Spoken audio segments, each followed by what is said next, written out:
येथील राष्ट्रसंत तुकडोजी महाराज आश्रम गोगरी या गावातील आणि या ठिकाणच्या या विद्यार्थ्यांसोबत आपण संवाद साधणार आहे। जनार्दनजी बोते यांना पद्मश्री पुरस्कार मिळालेला आहे आणि आम्हाला खूप आनंद होत आहे की आमच्या शाळेतलेच शाळेत शिकून गेलेले जनार्दन पंत गुरुजी यांना पद्मश्री अवॉर्ड भेटला आणि ते उच्च पदावर गेलेले आहेत। गुरुजींबद्दल काय सांगशील?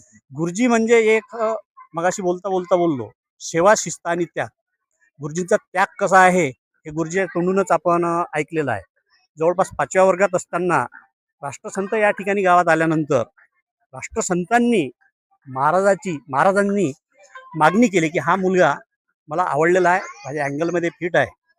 गुरुदेव सेवा मंडळाचे आणखी समाजासाठी कार्य करण्याची धडपड या व्यक्तीमध्ये दिसते आणि त्या मुद्द्यावर त्यांनी राष्ट्रसंतांनी त्यांच्या आईवडिलांकडे, गुरुजींच्या आईवडिलांकडे मागणी केली आणि तेवढ्याच आदराने त्या गुरुजींच्या आईवडिलांनी होकार देऊन त्या वर्ग 5 मध्ये असताना गुरुजींच्या स्वाधीन केले। आता गुरुजी या वर्षातून यांच्या जन्मगावामध्ये वर्षातून किती वेळा येतात? गुरुजी तसं त्यांचं त्या अखिल भारतीय गुरुदेव सेवा मंडळमध्ये महान काम असल्यामुळे, त्यांचं क्षेत्र भरपूर असल्यामुळे, त्यांचं शेड्यूल बिझी असल्यामुळे ते भरपूर वेळ या गावासाठी देऊ शकत नाहीत।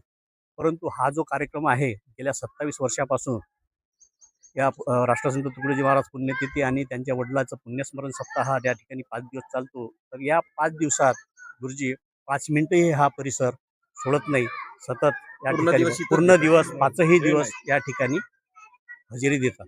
आणि 5 दिवसीय कार्यक्रमासाठी हो ना, तेच सांगतो। गुरुजींसोबत कोण होते?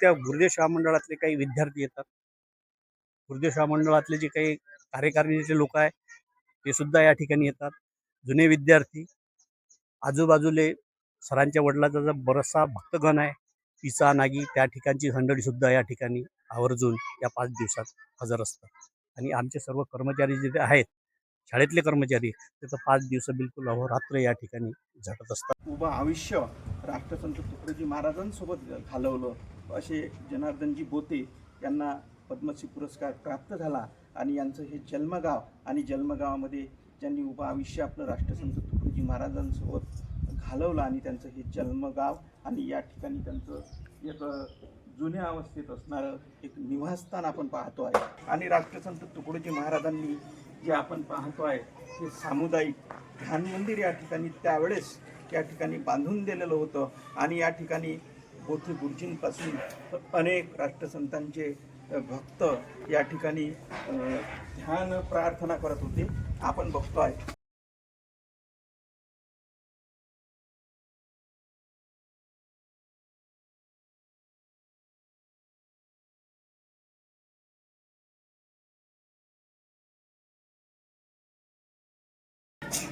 यशस्वी TV न्यूज, मी जितेंद्र आखरेसह कॅमेरामॅन गणेश माटोडे।